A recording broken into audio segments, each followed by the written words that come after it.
Hey everybody, I'm Claire Hancock and I'm the editor-in-chief of Immersion Travel Magazine. Today is the first day of the Sustainable Travel Summit, and our topic today is sustainable travel. What is it? What does it look like? And how do you build an itinerary around a sustainable travel model?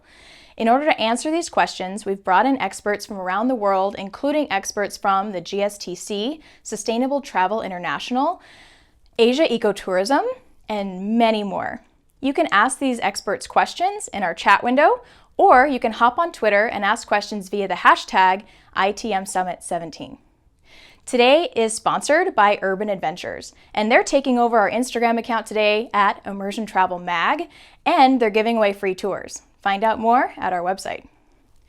One more thing I'd like to mention before we continue, our Kickstarter.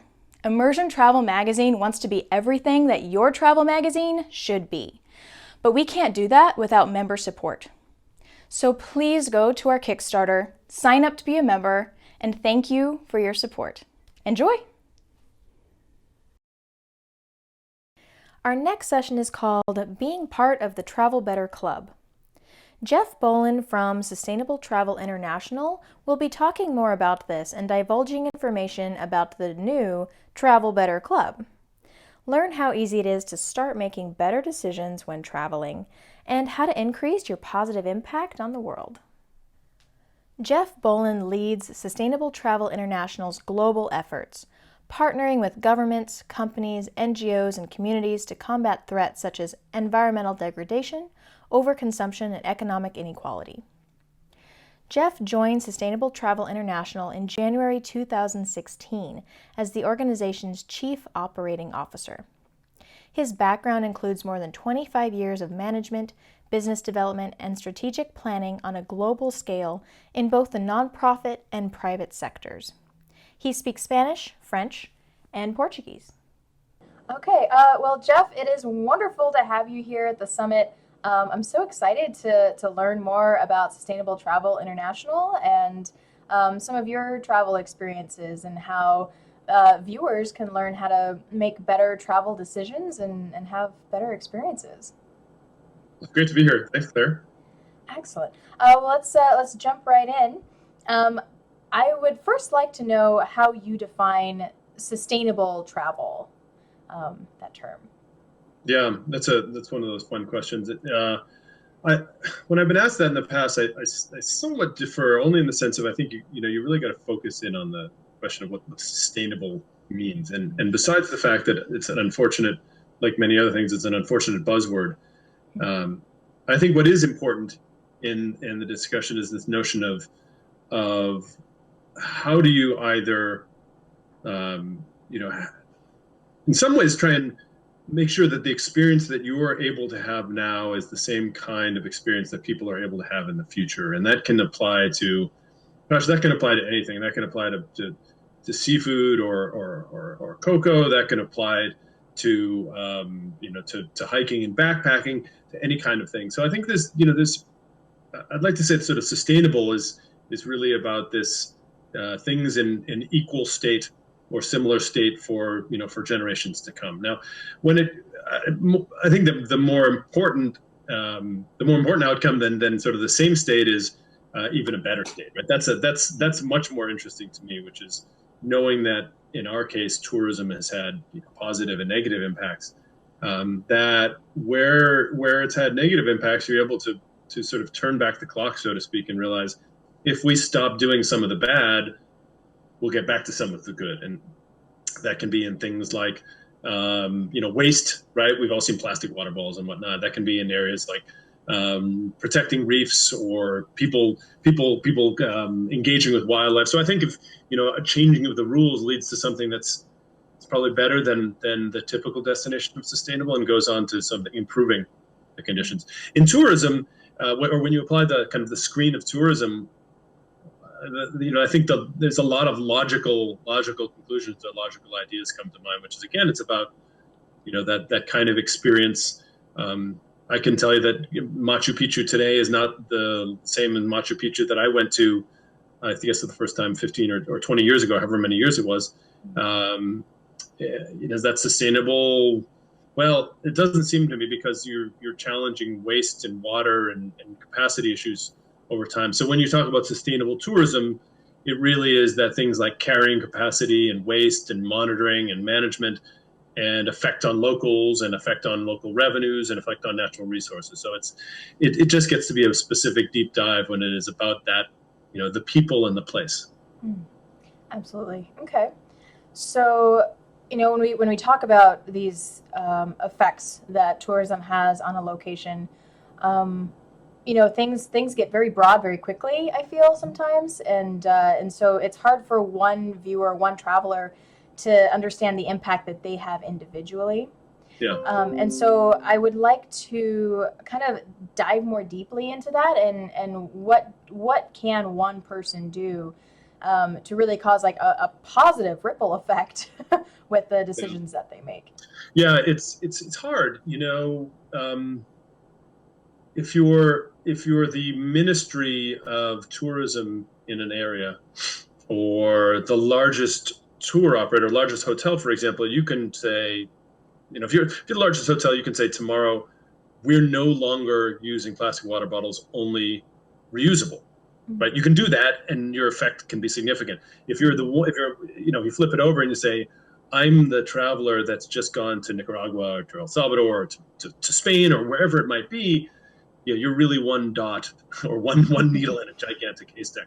Mm-hmm. I think firstly, there's the myself, right? Making good choices about myself, so understanding what the issues are and making choices. So yeah, things like reusable water bottle, right? Is that a good choice? Yeah, it's a much better choice than using the plastic water bottles. Choices on transportation and on how you get to a place, choices on where you stay and where you spend your money. Are you spending money on, and some of it's hard to know, but are you spending money on maybe an international chain versus a local establishment? That helps you figure out or think about how much money is staying locally. More empowered locals means, generally speaking, turns into better management of resources. So I think there are the things around and about yourself. If you're flying from the U.S. or from wherever to Europe or to South America or to Asia, are you offsetting the carbon footprint? Right, that's significant. You can do that. Are you going to do that? So I think you have my own actions, and we have that every day with all the things we do. I think the more interesting question is, how do you multiply that effect, right? So you get your own house in order, but then how do you multiply that effect? Are you sharing those ideals with your fellow travelers? Are you sharing that feedback with businesses, right? The lodging establishment you stay. If you stay there and say, well, why do you guys have plastic water bottles? Couldn't you have large ones that we refill, right? Have you thought about having liquid soap containers versus little disposable bars of soap? There's a whole range of things where you can not only take your own action, but then you can start pushing it beyond your circle, and that's when scale becomes interesting. You can ask a large hotel chain or send a note to a large hotel saying, why do you do X, Y, and Z? They pay attention to that. Believe me, they pay attention to that. So I think it starts with A, taking your own actions about your own self and educating yourself, and then B, how do you broaden that impact? And it doesn't mean anybody has to jump on a soapbox, but it can be, are your fellow travelers, the people you're traveling with, doing the same as you? Do they offset their trip? Are they using reusable water bottles? Have you asked the businesses you're engaged in about how many locals are employed? Do they have policies when it comes to water and to waste? Do they have policies when it comes to the reef that's out in front of the hotel that maybe you want to go diving? Is there something in place? Because these businesses are catering to consumers. So I think that's sort of the yourself and one level beyond that. And I think the important thing is the one level beyond that doesn't mean you have to be the loudest voice. It just means you have to ask some questions. Excellent. Wonderful. And that's all really, really good advice, especially, so many viewers, so many travelers want to know what they can do in the moment when they're there to make sure that their impact is minimal. And you mentioned carbon offsets. I would like to take a minute and talk a little bit more about that. I know there's several different ways to do carbon offsetting, and there's several different conversations about that and how helpful it is. But could you explain a little bit more about what that means and some ways to do it? Yeah, kind of could be a bit of a catchy term, and it's kind of come in and out of vogue. Mhm. In most activities one undertakes uses some fossil fuels, and so in the case of travel, and we just focus in on air for a moment, when you fly from point A to point B, you are that plane burns fuel to get there. So that's the consumption of carbon of a fossil fuel, and it's a release of carbon dioxide into the atmosphere, and some other chemicals as well. The notion of a carbon offset is to say that not only is there a straightforward financial cost to, for example, air travel, which is you buy a ticket and costs X and you take your trip, but there's also, in reality, there's an environmental cost. That fuel was created, carbon dioxide and other gases were released. To the best way to think about the offset is, how do you get that? How do you do something to compensate for that release of chemicals? And so there are markets around the globe that deal with carbon projects, carbon offset projects. So these are projects that range from things like forestation and tree planting to biodigesters, to other alternative sources of energy and fuel, that in effect you support these projects and help these projects to become financially viable, and to get off the ground and become financially viable, such that in the future energy can be created in an environmentally friendly way, or environmentally sensitive way. And at the same time, in some of those projects, what it does is actually reduce carbon dioxide and the emissions. So we understand that trees absorb CO2, and so the more we have standing forests, and the more forests that are standing, ostensibly, the more CO2 one can take out of the air. So on one side, you're essentially causing impact. On the other side, you're essentially purchasing an offsetter, or the investing in a project that has the inverse, or the opposite of the negative impact. Okay, great. And so even if travelers would want to like go home and plant a few trees, just to kind of help that offset there. But you're saying like investing a certain amount of money, figuring out how much your impact actually costs from that flight is beneficial and is helping. Absolutely. I mean, we've done that for years, and we've done that with a lot of businesses, companies like Natural Habitat Adventures and United Airlines, and any number of others have formalized programs that either allow the traveler to purchase an offset in association with their trip, whether it's air or air and ground. It gives them the option to do that, or some companies just incorporate that into the pricing. So it's a recognized cost, it's a recognized environmental cost that's offset by the purchase and sale of an offset that goes to, and that funding goes to different projects around the globe. Those projects, as I say, range from planting trees to biodigesters, to the use of cook stoves that have a lessened impact, to wind farms. I'd certainly recommend, if people want to plant trees, they're more than welcome to. I think it's a good idea, but more importantly, I think there's a formalized market and a formalized way to do it, and we believe that it has much greater impact. Not only is it the fact that you're channeled into a good project, but those projects have gone through third-party independent verification to determine that what kind of positive impact is really happening, as opposed to me setting up a project and saying, "Hey, this is a good idea, give me money." But we don't support those. We only support those that have been through a third-party verified process. Okay, excellent. So a really good resource to use if that's something you're interested in doing, Sure. offsetting your carbon. Excellent. Uh, and so kind of getting back to the idea of what a sustainable trip looks like, I'm curious to hear what kinds of trips you've taken that, through the whole experience, you really felt that you were having a positive impact on the environment, on the community, and you felt good about the places you were traveling to, the activities you were doing. If we could hear an example or two. Yeah, it's hard to answer. I've been asked the question over the years of where's the best place I've traveled, and I think my answer to this is somewhat similar, which is it's not always so easy to say, and it's a bit like where's the best meal, right? Sometimes the place that has the best dessert which isn't the best main course or doesn't have the best cocktail, whatever it might be. And I think that there's a lot of it. So part of it is that you're looking for characteristics, and part of it is that people haven't necessarily mastered it, and part of it is that the perfection is elusive. Mm-hmm. Many years ago, and I used to do this for work. I traveled to an area in Peru, and it's called Tambopata, and that's one of my favorite locations, and just the whole experience from top to bottom, and traveled to the area. You fly to Puerto Maldonado, and you travel upriver, and this is in Madre de Dios, Peru. So Tambopata is the more known name.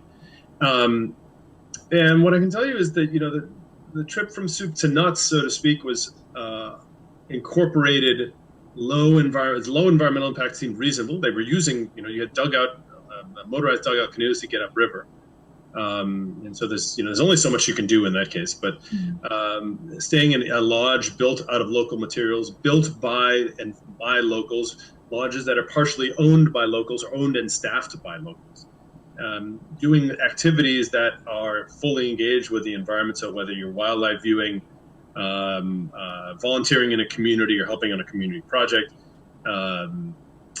eating local food that isn't brought in from outside, thereby keeping a certain amount of carbon footprint down, keeping the use of fuels down, keeping the risks of biohazards down, because the more you bring in from the outside, the potential you are for introducing different biohazards into an area. And so, this is a trip I did with a company called Rainforest Expeditions. I used to, work side by side with them when I was with a different organization, and they've really, in many respects, led the way, certainly in that region, for how you incorporate the science and how you incorporate the social into the tourism experience. And so not only are there staff, local, if you will, biology masters and PhD and bachelor students, so not only are they guiding, but they're doing their scientific research. And not only are they doing the scientific research, but they're partnering up with local communities on training, on ownership, on building capacity, on things like that. And so it shouldn't be terribly surprising that a lot of these things are just about, how do I not operate in a vacuum? And, I think that, I've seen other examples, certainly other examples in Africa and other places where, again, it's the shared ownership, shared responsibility with local communities. It's not us and them, it's all us, where you are advised along the way to, reduce your waste, to manage your waste, to keep things controlled, to fit in to the local social dynamics, to fit into the local environmental issues. I think some real experiences along the way, and I think the best approach is to be asking questions right from the outset of what's, I'm going to take a trip. Are there environmental concerns? Are there sensitivities? Mm-hmm. What kind of engagement are there with locals? Is there, what kind of support is it delivering? Is any of the money staying locally? And then you get to test it when you take the trip. Say, does this pass the smell test? Nice. So do you suggest when travelers start asking these questions ahead of time, should they be sending an email to the lodges or calling the lodges, or what kinds of resources have been really helpful for getting some of that preliminary information found out? Yeah, the easiest, again, I'll go back to the smell test, which is every traveler has more than the right, I would say, the responsibility to ask these questions, firstly. And so whether you're arranging a trip through a tour operator or a travel agent or on your own and going direct and visiting a lodge or whatever it might be, going to a national park, right?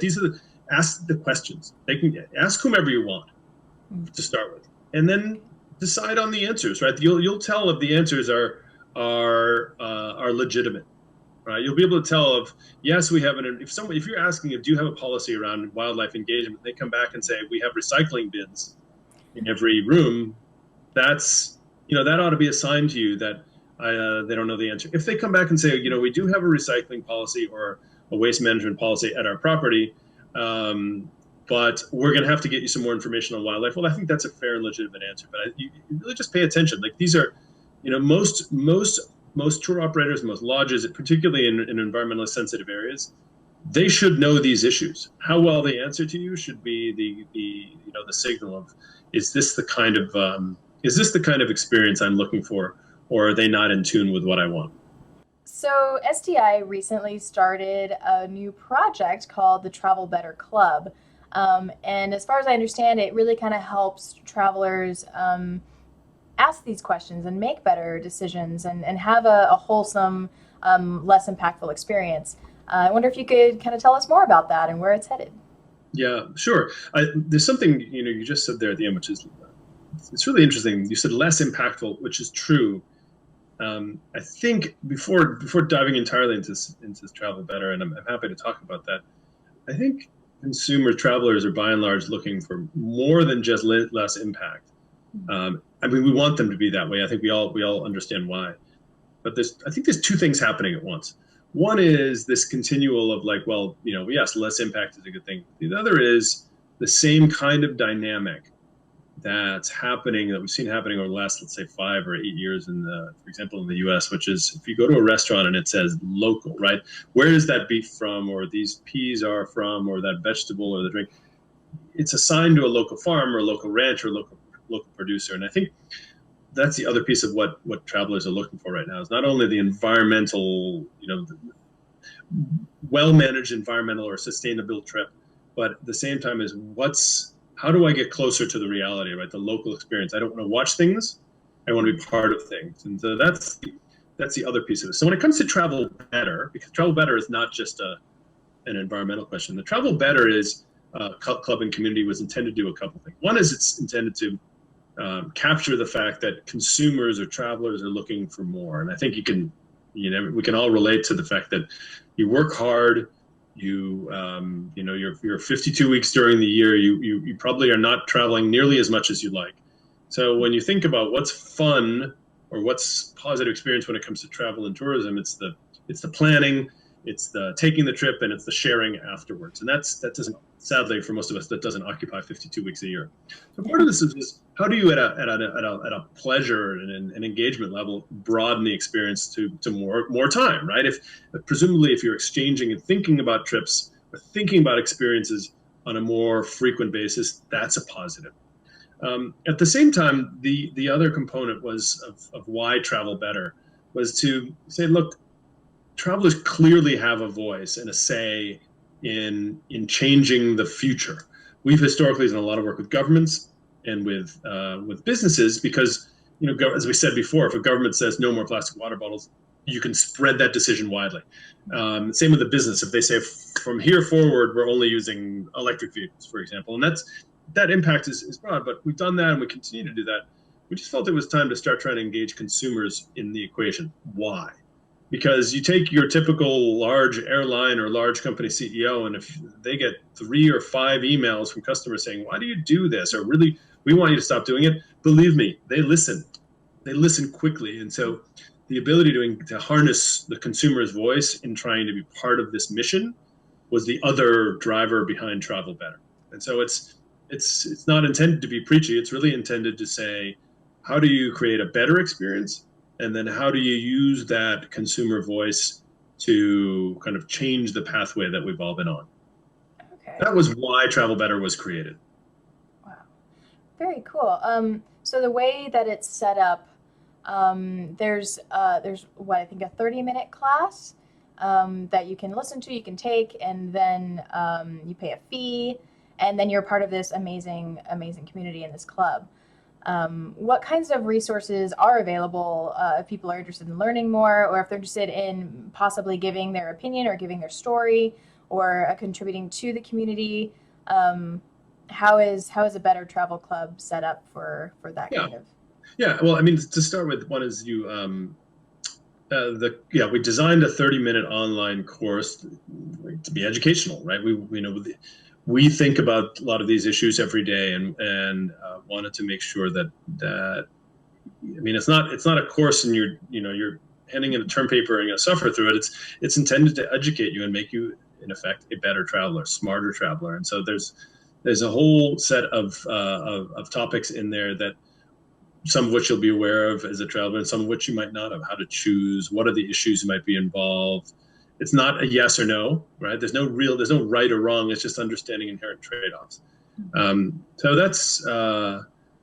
that's part of the community of the club. And at the same time, it's as I said before, it's intended to be consumers not only ultimately having the opportunity to express a voice, but more sort of near term, meeting folks, like-minded folks, sharing and learning experiences. And so it's very much an active online community. Hi, I'm looking, I went on a trip last year with this company.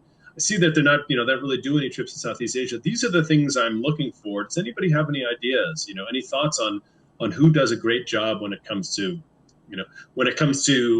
seeing wildlife, when it comes to seeing local businesses, supporting women's groups, planning great surfing, whatever it might be. Those are topics that you see people sharing on and exchanging on all the time. It's the opportunity for consumers to do it. Businesses get on there because we want people to be experts. We're not experts in everything. So if you are a dive company, right, and and you've got some new kind of program that we think is relevant, not for the come buy this, but really for, we've just discovered a new species in this area. This is really exciting. These are the kinds of trips that are out there. If anybody's really interested in diving or wants to have a discussion about it, we're happy to have that. And so there's a lot of, it's not really the sales forum as much as it is the opportunity to kind of learn and exchange. And, the key component is building the community, right? You're not there watching, you're there exchanging. And I think that's somewhat indicative of the kinds of travel that people are looking for as well. So I don't want to go and watch and look at stuff. I want to get deeper into what's going on. And the same with Travel Better, which is I come to share. I'm in that community to share my experiences and to learn, right? Maybe to meet some like-minded travelers, maybe to learn about some like-minded companies, maybe to hear of some articles that on the new declaration, this is a number of months back by the government of Ecuador, that they've expanded protections in the Galapagos such that half of Darwin and Wolf Islands are now part of a national sanctuary, and there's no more fishing allowed there. It's bad for the fishermen, but it's good for tourists and it's good for the sharks. So what are the issues behind there? I didn't know that. I've thought about going to Galapagos. Is that a hot issue for me? Is it not? Has anybody got an experience? Who's been to the Galapagos? Is it great like people say? Are there any things I should be aware of? I'd like to learn. I'd like to find out how I can meet some locals there. Is there any special food I should try? Any things I should avoid? So it's really is designed to be that kind of community exchange that people are, people that are passionate about the topic get to meet others that are passionate about the topic, get to learn more, get to share more. Wow, that sounds like a really great resource, and I'm sure it's going to grow and continue and become even more of a robust platform.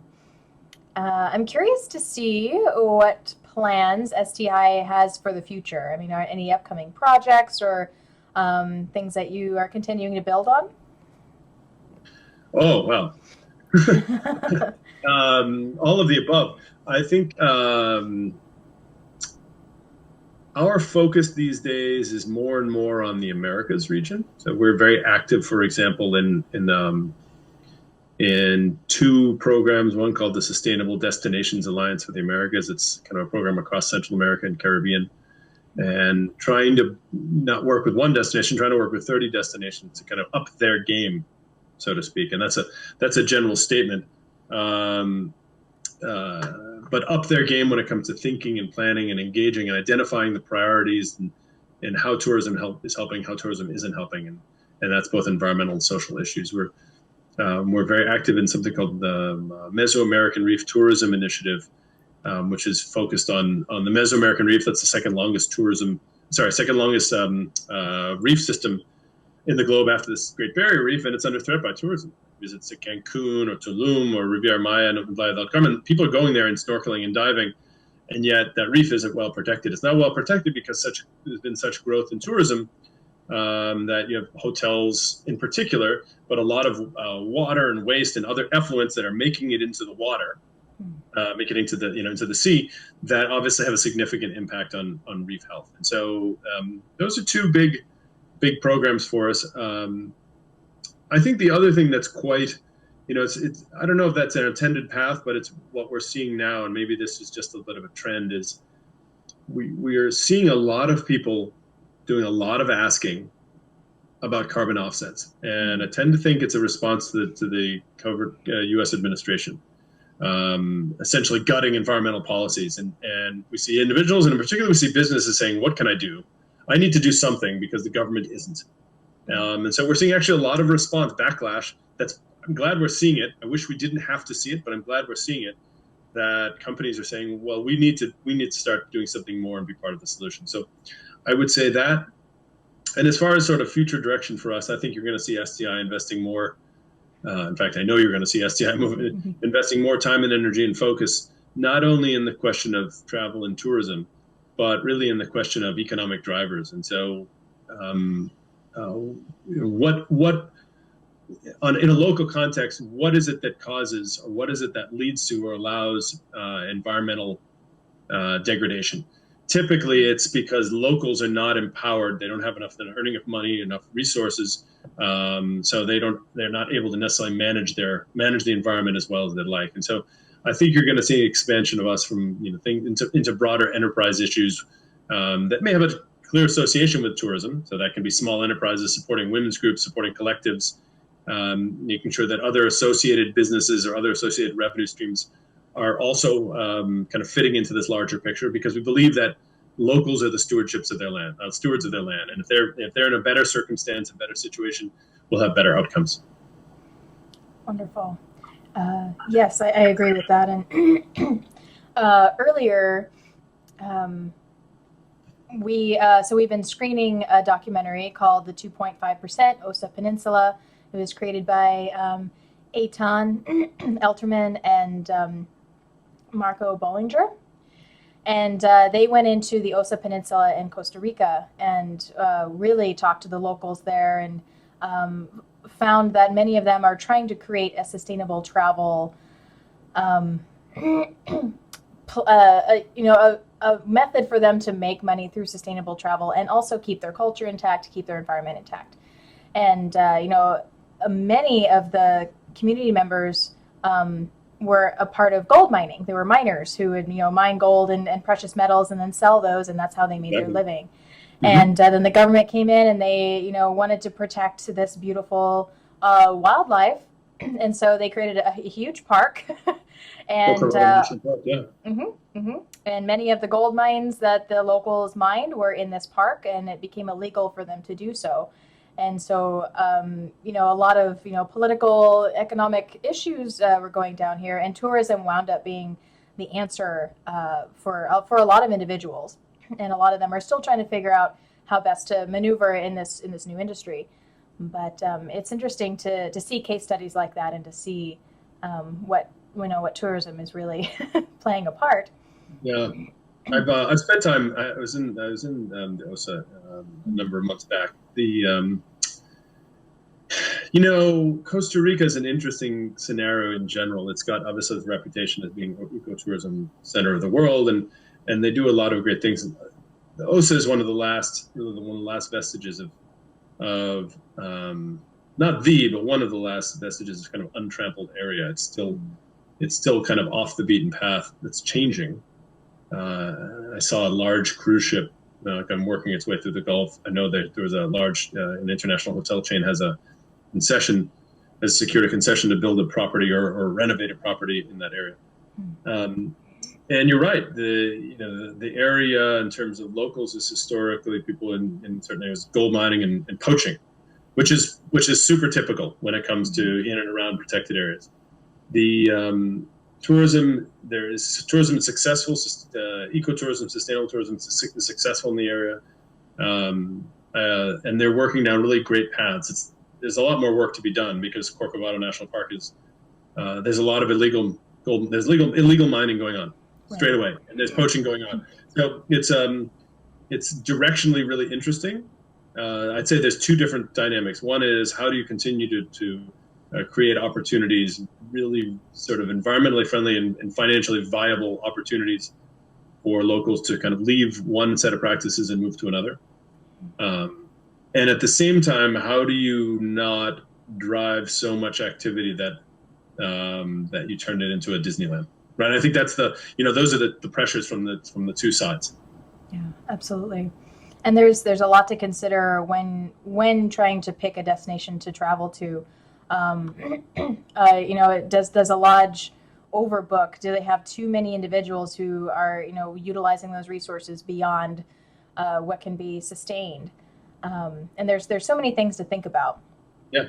And that's why I really like this Travel Better Club and Sustainable Travel International, because you provide a lot of those bullet points of things to look for.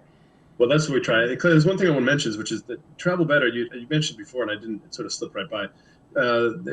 For consumers, there's no fee to join Travel Better. Like we're a nonprofit, we're trying to build a community, so we want people to get in and have a good time with it Okay. and build up the experience. So I just wanted to note that. Okay. Excellent. Wonderful. Well, I know we covered a lot of ground, but if there's anything else that you would like to share with viewers, any other tips or tricks, advice with traveling? I think we overthink it a lot of times. There's some the basic rules of thumb apply or should apply, which is do I need that? Why am I using a plastic water bottle? What's happening to the waste? Shouldn't part of the experience being understanding and engaging with locals and what's their reality? Is my effort or is my business helpful? I'm trying to have a good experience when I travel. Am I leaving this place in the same or better condition, kind of environmentally and socially? And so it's not. I don't think it's all so complicated. I think it's just a matter of knowing that it's okay to ask the question, or the questions. Where is this from? Who works there? Do you have plans? How can I help? Wonderful. So excellent questions to start with and to keep the conversation going. It's great. Awesome. Well, thank you so much, Jeff, for being here today. And I just really appreciated hearing all your answers and learning more about STI and the Travel Better Club. And I'm excited to see what happens next. Great. Happy to help. Thanks, everybody.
Hey everybody, I'm Claire Hancock and I'm the editor-in-chief of Immersion Travel Magazine. Today is the first day of the Sustainable Travel Summit, and our topic today is sustainable travel.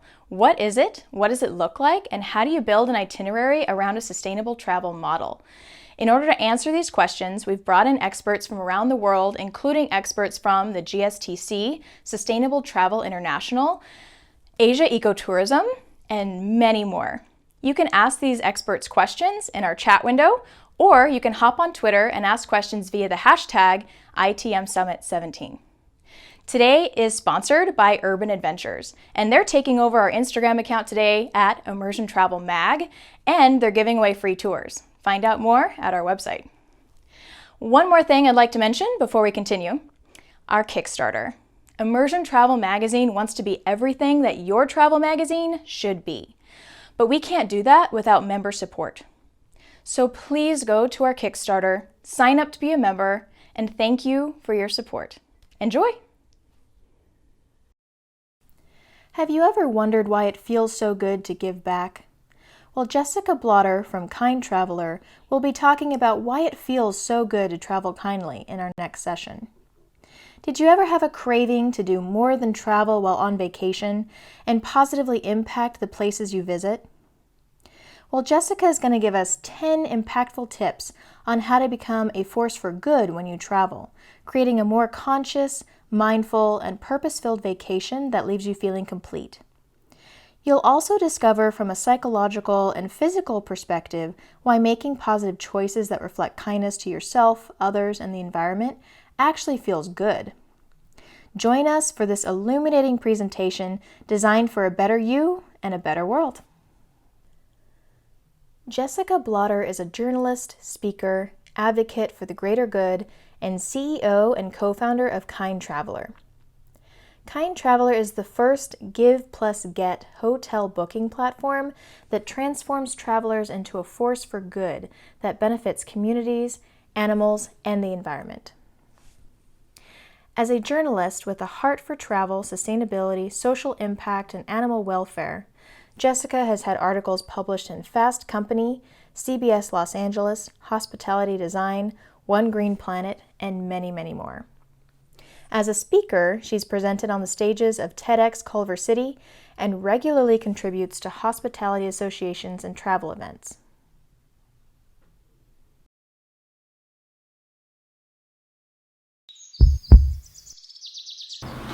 How many of you have ever wanted to do more than travel and positively impact the places that you travel to? Or perhaps you desired more feel-good feelings around your vacation experiences, the kind that left you with a greater sense of purpose and well-being. Today I'll be sharing 10 impactful tips to help you create a more purpose-filled vacation designed for a better you and a better world. You'll also discover the positive physical and psychological benefits that take place when you travel kindly. But before we go into the 10 ways, I'd like to give you a little bit of background on how my journey to discover how to travel kindly actually began. Back in 2012, my partner and I were winding through the back roads of the humid Belizean jungle on a bus with other travelers heading to the historic Mayan ruins. But mile after mile, village after village, stood the most heartbreaking of poverty-stricken communities. Families lived in shacks near polluted swamps, women laundered clothes in dirty waters, and emaciated dogs roamed the streets. Staring from the window, the bus had never been so quiet. How are we supposed to get excited about visiting the upcoming attractions and simply ignore the devastation around us? Well, we had an experience that changed us. The bus stopped at a local convenience store and the rib protruding dogs approached us begging for food with eyes of despair. We simply made a choice to help. We bought dry dog food to feed the dogs and unintentionally inspired all the other travelers on the bus to do the same. We marveled at how easy it was to inspire the other travelers. They just needed a catalyst. The other thing we noticed was how the entire sentiment of the bus changed to a sense of joy and happiness, knowing that we try to make things better in some small way. It was from this turning point in Belize that we discovered that a new perspective on travel was needed to create more purposeful and meaningful travel experiences that consider the well-being of individuals as well as the planet. This experience led us to use our entrepreneurial skills and passion for travel to create kindtraveler.com, the world's first socially conscious give and get hotel booking platform that transforms travelers into a force that benefits local and global communities, the environment, and animals. In creating this new way to travel, we discovered along the way that when you travel kindly and serve others or the environment, it's possible to create a more optimal sense of personal well-being as well.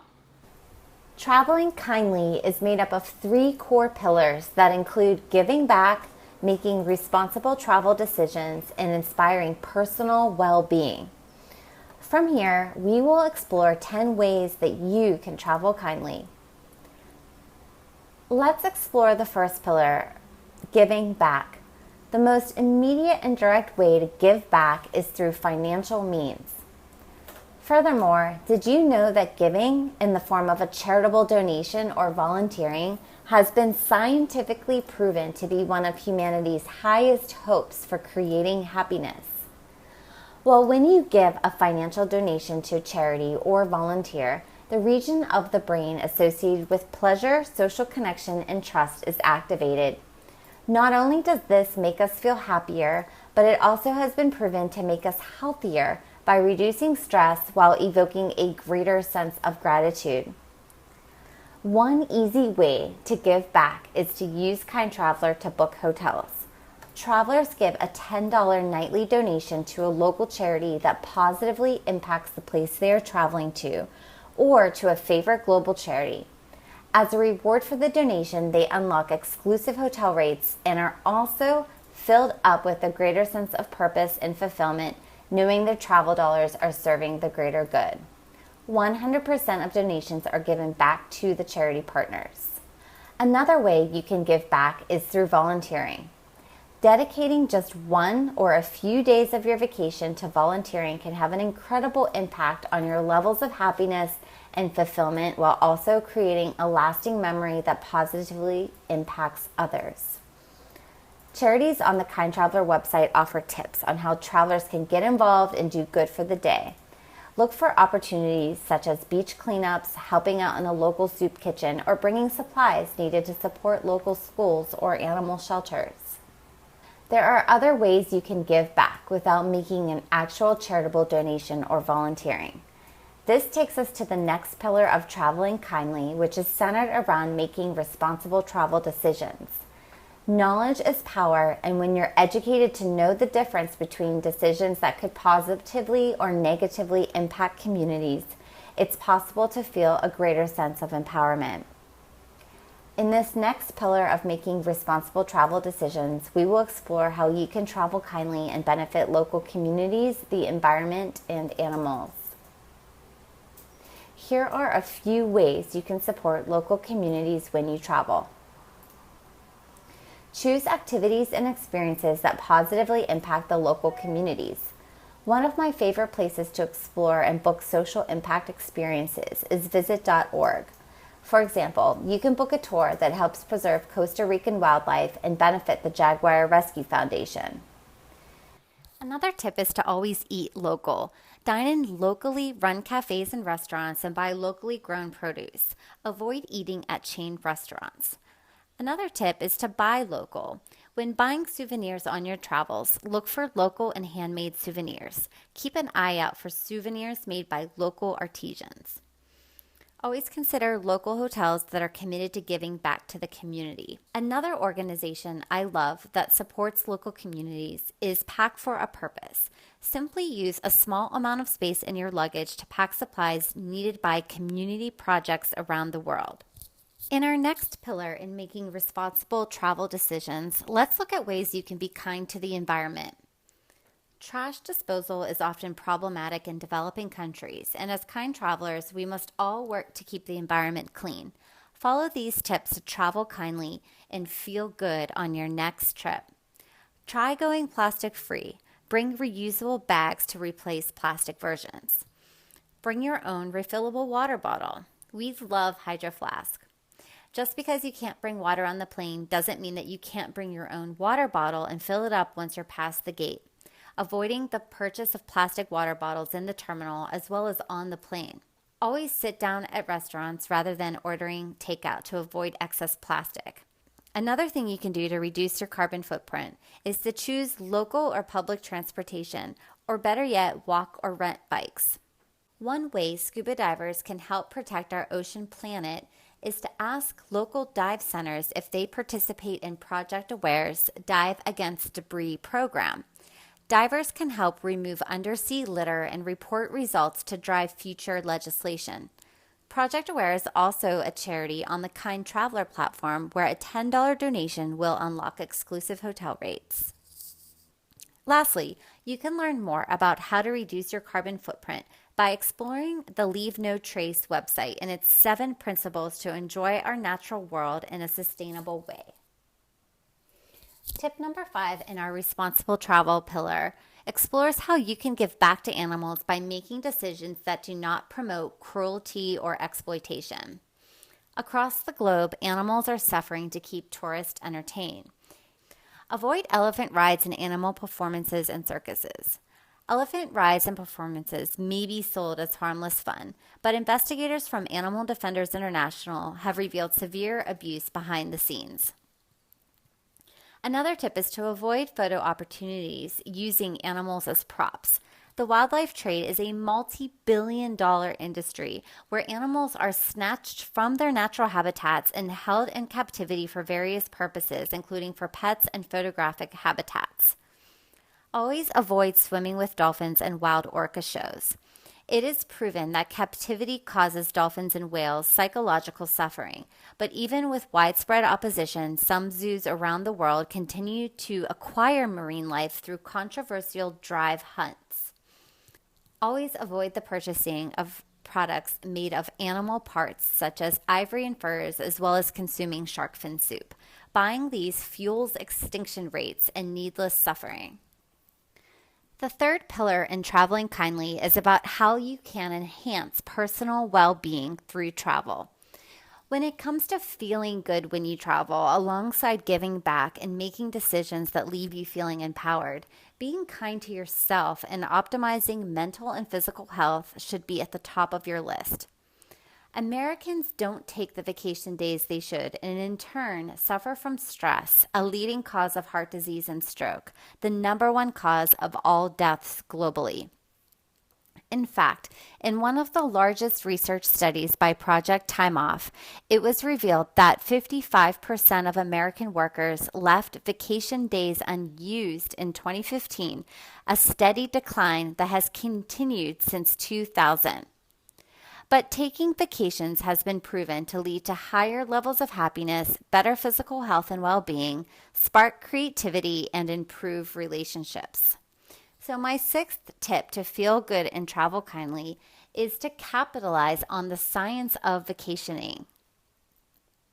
Did you know it's been scientifically proven that planning a vacation and anticipating an upcoming trip actually boost happiness levels more so than the trip itself?